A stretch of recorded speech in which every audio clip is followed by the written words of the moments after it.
आरक्षणाचा विषय झालेला आहे। मनोज जरांगे पाटील यांच्या आंदोलनाला खऱ्या अर्थाने महाराष्ट्रामध्ये यश आलेलं आहे। 3 कोटी मराठा समाज आज ओबीसीमध्ये जाणार आणि मराठ्यांना शैक्षणिक सवलती आणि अभ्यासक्रमाची सवलती या सर्व प्रकारे मिळणार आहेत।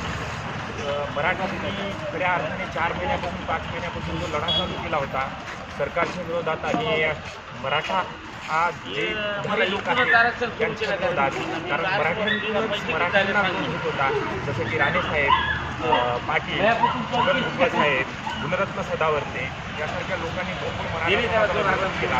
पण अखेरकार मनोज जरांगे साहेबांना मराठा आरक्षणामध्ये यश आलेलं आहे। आज खऱ्या अर्थाने आम्हा युवा पिढींना या मराठा आरक्षणाचा मोठ्या प्रमाणात फायदा होणार आहे।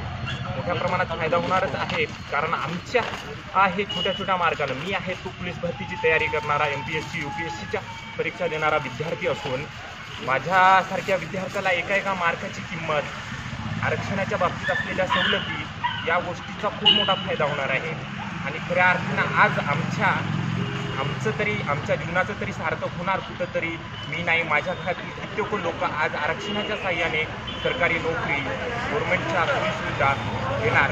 आज आम्ही ज्या पद्धतीने जंगमवाडीमध्ये आरक्षणासाठी मनोज जरांगे यांना सपोर्ट करण्यासाठी ज्या प्रकारे आम्ही आरक्षणाचा लढा केला होता, आज माझे मुंबईला गेले त्यांना आम्ही बॅक सपोर्ट करून आज जंगमवाडी केंद्रामध्ये एक बैठक जी आंदोलन केलं होतं। गेल्या 4 दिवसापासून आम्ही आंदोलन चालू होतं। आज खऱ्या अर्थाने त्या आंदोलनाला यश आलेलं आहे आणि या यशाचे सगळं जो आम्ही श्रेय जे कोणाला देतो म्हणत असलं तर ते म्हणजे माननीय मनोज जरांगे साहेब।